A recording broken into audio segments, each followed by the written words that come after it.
En ce moment, je suis en train de relire Camus. Là, je viens de me refaire Le Mythe de Sisyphe et L'Étranger, parce que la dernière fois que je les avais lus, c'était il y a une dizaine d'années. Donc, je voulais me rafraîchir la mémoire. Et en parallèle de mes lectures, j'aime bien aussi lire ou regarder du contenu en rapport avec ce que je lis, histoire de voir les différentes façons dont des gens vont eux-mêmes construire autour du travail d'un auteur. Mais là, ça fait plusieurs fois que je tombe sur des contenus de créateurs ou de blogueurs qui parlent de l'absurdisme de Camus, donc sa philosophie de l'absurde, et qui prononcent à peu près cette phrase, ou du moins qui véhiculent cette idée, à savoir que l'absurde de Camus reviendrait à dire que la vie, le monde, l'existence n'ont aucun sens, et que c'est à chacun de trouver ou d'inventer un sens à sa vie. Mais en fait, dire ça, c'est faire un contresens assez important sur la philosophie de l'absurde de Camus, c'est passer en fait à côté de l'essentiel de son propos, et c'est pour ça que je fais cette vidéo. Ce que je veux ici, c'est vous aider à comprendre ce qu'est dans les grandes lignes la philosophie de l'absurde de Camus, ainsi que ce qu'elle n'est pas, pour vous ouvrir en quelque sorte une porte sur son œuvre, mais aussi vous aider à réaliser ce que ça signifie être un individu absurde au sens camusien. Et donc, pour commencer, je ne peux pas parler de la philosophie de l'absurde de Camus sans aborder l'existentialisme et Jean-Paul Sartre, parce que ça va nous aider à comprendre ce que n'est pas l'absurde, et donc on va éviter comme ça bien des confusions. Au passage, je remarque que parfois certaines personnes ont tendance à considérer que Camus était un existentialiste comme Sartre, mais c'est très inexact de dire ça, et d'ailleurs dès 1945, alors qu'ils étaient encore amis, parce qu'ils étaient amis et ils se brouilleront par la suite, Camus se détachait déjà de Sartre et déclarait dans une interview: non, je ne suis pas existentialiste, Sartre et moi nous nous étonnons toujours de voir nos deux noms associés. Et 2 ans plus tôt, il écrivait déjà dans Le Mythe de Sisyphe: je prends la liberté d'appeler ici suicide philosophique l'attitude existentielle. Bref, Camus ne se définissait pas du tout comme un existentialiste, il considérait même qu'il était plutôt éloigné de cette philosophie. Mais en fait, si les noms de Sartre et Camus sont si souvent associés, et si souvent associés à l'existentialisme, c'est parce que, au-delà de leur relation d'amitié qui finira par une rupture ferme et définitive qui fera beaucoup de bruit dans le monde de la philosophie, ils ont chacun développé une pensée qui s'intéresse au même sujet. Ce que je veux dire, c'est que l'existentialisme de Sartre et l'absurdisme de Camus partagent en fait un intérêt pour une même question, que je pourrais, pour simplifier, résumer de la sorte: quel est le sens de l'existence ? Dans l'existentialisme et dans l'absurdisme, on dresse le même constat, c'est que votre existence n'a pas de sens en soi. Vous n'êtes là pour aucune raison en particulier, votre vie n'a pas de but suprême, ce qui rompt évidemment avec les visions les plus religieuses ou les plus spirituelles de l'existence, où on va vous raconter par exemple que vous êtes là pour une raison plus grande que vous avez un destin à accomplir, ou que vous devez bien vous comporter pour aller au paradis, etc. Alors par contre, je précise une chose, c'est que l'existentialisme s'intéresse aussi à beaucoup d'autres questions que juste l'absurde, tandis que l'absurdisme de Camus tourne essentiellement autour de ce sujet. Donc ne considérez pas que l'existentialisme se définit ou se limite à ce que j'en dis dans cette vidéo. Je ne fais qu'aborder cette philosophie sous un angle très particulier, simplement pour mieux appréhender l'absurdisme. Du coup, pour commencer, pour comprendre un peu mieux l'absurde selon Camus, je dois vous expliquer ce que Sartre pense justement du sens de l'existence. Dans L'existentialisme est un humanisme, qui est en fait la retranscription d'une conférence très célèbre qu'il a donnée en 1945, Sartre nous dit: aucune morale générale ne peut vous indiquer ce qu'il y a à faire, il n'y a pas de signe dans le monde. Qu'est-ce que ça veut dire ? Eh bien, le monde est dépourvu de signes et dépourvu de sens, c'est ce que je vous disais juste avant, et donc il n'existe pas de morale absolue qui vous dirait comment vous comporter. Et donc la réponse que Sartre va donner à ce vide de sens découle de l'une de ses formules les plus célèbres: l'existence précède l'essence. Qu'est-ce que signifie ici que l'existence précède l'essence ? Cela signifie que l'homme existe d'abord, se rencontre, surgit dans le monde et qu'il se définit après. Ainsi, il n'y a pas de nature humaine puisqu'il n'y a pas de Dieu pour la concevoir. L'homme est non seulement tel qu'il se conçoit, mais tel qu'il se veut, et comme il se conçoit après l'existence, comme il se veut après cet élan vers l'existence, l'homme n'est rien d'autre que ce qu'il se fait. Tel est le premier principe de l'existentialisme.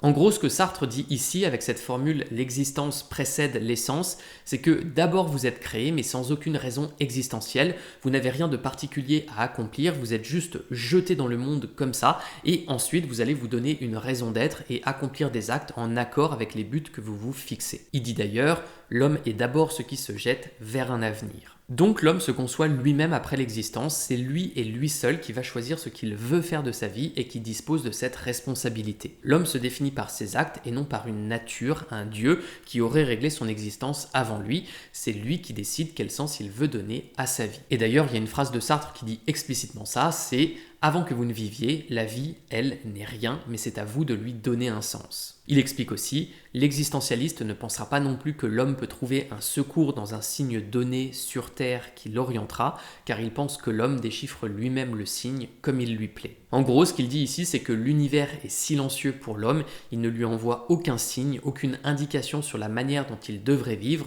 mais c'est l'homme qui voit des signes dans les événements qui se produisent et qui les déchiffre et qui par cet acte leur donne une signification. L'homme invente le signe et son sens. Donc maintenant vous comprenez une chose, constater que l'existence est absurde et dire que c'est à chaque individu de trouver le sens qu'il veut donner à son existence, c'est en fait une déclaration qui colle à la philosophie existentialiste de Sartre, mais pas à l'absurdisme de Camus, comme on va le voir. Parce qu'en fait, comme je l'ai dit, Camus partage avec Sartre le constat de l'absurdité de l'existence, mais il n'y répond pas de la même façon.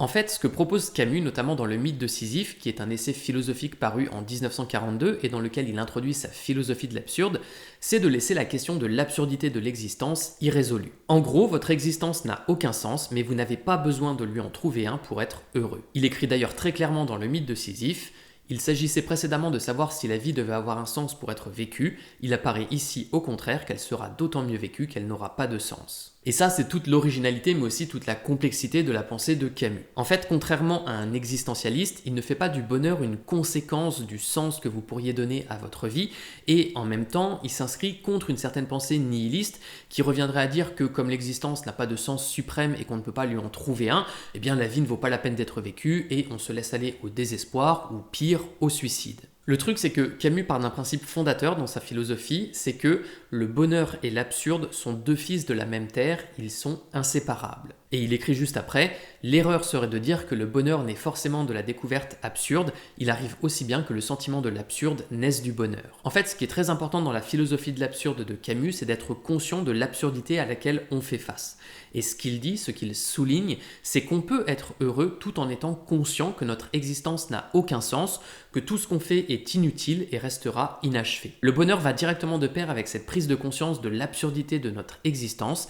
Il n'en est ni forcément la cause, ni forcément la conséquence, même s'il peut être l'un ou l'autre. Et tout ça, on peut le résumer en une phrase qu'il écrit tout à la fin du mythe de Sisyphe, mais avant de vous la dire, il faut que je vous explique qui est vraiment Sisyphe pour Camus. Sisyphe, c'est une figure de la mythologie grecque qui est connue pour avoir reçu un châtiment considéré comme absolument terrible. Alors il existe plusieurs versions de l'histoire de la jeunesse de Sisyphe et des raisons exactes qui lui ont valu sa condamnation, donc je vais pas m'attarder là-dessus parce que ce qui nous intéresse vraiment de toute façon, c'est sa punition. En fait, il est condamné à rouler une énorme pierre au sommet d'une montagne, mais à chaque fois qu'il est sur le point d'y arriver, la pierre redescend d'elle-même vers la vallée et il doit tout recommencer. En apparence, c'est terrible parce que Sisyphe est condamné à réaliser chaque jour une action au résultat impossible et surtout une action qui ne le mènera jamais nulle part. Et c'est pour ça que Camus s'intéresse à lui dans son essai. Son existence est tragique, mais elle est d'autant plus tragique que Sisyphe est conscient qu'il fait tout ça pour rien. Parce que si Sisyphe avait l'espoir de réussir un jour à rouler sa pierre au sommet de la montagne et qu'il chérissait le rêve que demain il pourra peut-être être délivré de sa punition,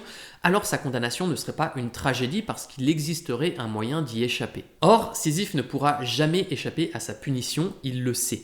Et c'est pour ça que le plus intéressant chez Sisyphe, selon Camus, c'est le moment où la pierre redescend vers la vallée. Parce qu'à ce moment-là, Sisyphe ressent de tout son être l'inutilité finale de son action. Il vient d'échouer et en même temps, il réalise qu'il n'a aucun espoir de réussir ou de s'en sortir. Et contrairement à ce que pourrait faire un existentialiste, il ne s'invente aucune histoire pour justifier son sort. Il ne cherche pas à donner un sens à son action, à se définir par ce qu'il fait, parce qu'au fond de lui, il sait qu'il fait tout ça pour rien. Et ça, pour la plupart des gens, c'est considéré comme quelque chose d'inacceptable. Si vous étiez à la place de Sisyphe, au moment où la pierre redescend, surtout les premières fois, vous seriez probablement pris d'un immense sentiment de désespoir. Par exemple, vous seriez en larmes, vous n'arrêteriez pas de vous demander pourquoi vous faites ça, vous pourriez vous mettre à dire que c'est injuste, vous vous demanderiez aussi peut-être qu'est-ce que vous avez fait pour mériter un tel sort, etc. Finalement, la réponse la plus probable à ce moment-là, pour la plupart des gens, ce serait de sombrer dans le désespoir. Mais Camus écrit alors: si la descente de Sisyphe ainsi se fait certains jours dans la douleur, elle peut se faire aussi dans la joie. Et la phrase qui vient conclure son essai, qui je vous le disais condense, résume sa pensée, c'est: il faut imaginer Sisyphe heureux. En fait, Camus dit qu'au moment où il redescend vers la vallée, au moment où il prend conscience qu'il ne réussira jamais son action, Sisyphe peut ressentir de la joie, du bonheur à l'idée même d'être vivant et d'accomplir cette tâche qu'il n'a pas choisie et qui n'a aucun sens. Pourquoi ? Parce que, comme Camus l'écrit, la lutte elle-même vers les sommets suffit à remplir un cœur d'homme.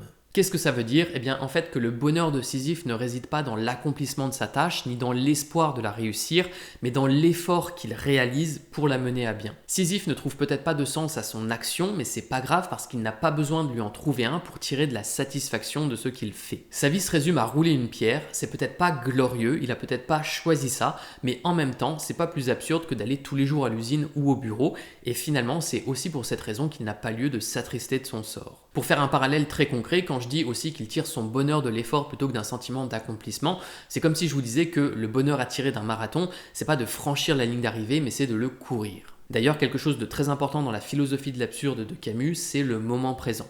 Parce que le moment présent, c'est la vie elle-même, et toute la philosophie de l'absurde de Camus vise d'ailleurs à réconcilier l'absurde avec la vie, c'est dire que la vie vaut la peine d'être vécue, même si elle n'a pas de sens ultime, même si elle ne répond à aucun idéal. Bref, maintenant vous comprenez un peu mieux comment l'existentialisme de Sartre et l'absurdisme de Camus se proposent de résoudre l'absurdité de l'existence. Dans une conception existentialiste de la vie, vous allez tirer du bonheur de votre capacité à vous autodéterminer et à vous accomplir. Sartre écrit d'ailleurs dans L'existentialisme est un humanisme, l'homme n'est rien d'autre que son projet, il n'existe que dans la mesure où il se réalise. Et dans L'être et le néant, il écrit également « Je ne puis être heureux qu'au passé », ce qui fait bien selon lui du bonheur un concept déconnecté du présent et j'ai envie de dire conditionné à la capacité d'un individu à s'autodéterminer. Donc la vie n'a aucun sens absolu, mais vous pouvez lui en donner un et ainsi vous accomplir personnellement par rapport à ce sens que vous lui avez choisi. Dans l'absurdisme de Camus, le bonheur n'a pas la même origine. Vous n'êtes pas heureux parce que vous atteignez un but que vous vous êtes fixé, parce que vous vous réalisez,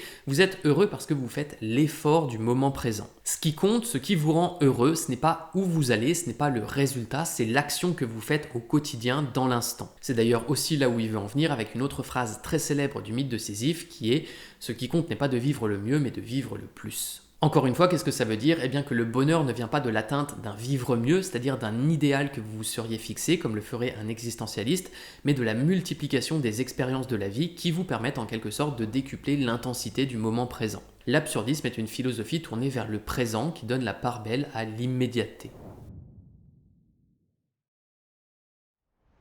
Et pour bien montrer la différence entre existentialisme et absurdisme, je vais vous donner un dernier exemple avec le cas de l'artiste. Un artiste qui a une conception existentielle de son existence va par exemple s'inventer une mission ou un idéal. Par exemple, si vous êtes un écrivain, vous allez écrire des romans, des poèmes, etc. parce que vous avez pour projet de devenir un auteur réputé et reconnu. Et même si vous n'y arrivez pas de votre vivant, vous allez donner un sens à votre action, vous allez en tirer de la satisfaction parce que vous caresserez toujours l'espoir d'être possiblement reconnu après votre mort. Pour un artiste absurde, cette vision des choses est insensée. Comme l'écrit Camus, les œuvres de Goethe dans 10 000 ans seront en poussière et son nom oublié. En gros, pour un artiste absurde, vous pouvez peut-être accéder à une gloire posthume, mais certainement pas à une gloire éternelle. Donc peu importe l'importance que vous accordez à votre mission de vie, à la fin, elle aura servi à rien. Mais surtout, si vous ne faites pas l'expérience, par exemple, du succès tant que vous êtes vivant, alors que vous ayez du succès ou non après votre mort, ça ne change rien du tout. Ça ne peut pas vous rendre plus heureux parce que ça fait partie d'un futur hypothétique qui est en dehors des préoccupations d'un être absurde qui, je le rappelle, tire son bonheur du moment présent, des expériences qu'il vit. Ça fait ici que le succès est quelque chose de nécessairement éphémère et comme c'est éphémère, finalement, comme l'écrit Camus, de toutes les gloires, la moins trompeuse est celle qui se vit. Et c'est pour ça que Camus, dans son essai, nous parle de l'acteur de théâtre comme d'un exemple d'homme absurde, parce qu'en fait, si un acteur de théâtre n'est pas reconnu de son vivant, il ne le sera jamais après. Il doit réussir tout de suite parce que lui, il n'a aucune possibilité de postérité. Donc ça fait qu'il va vivre pour le moment présent, là où un artiste existentiel vivrait pour un moment futur, qui peut-être d'ailleurs ne se réalisera jamais, ce qui en fait finalement une illusion. Alors cet exemple peut donner l'impression qu'on se concentre uniquement ici sur la gloire, mais par extension, je soulignerai surtout qu'en réalité,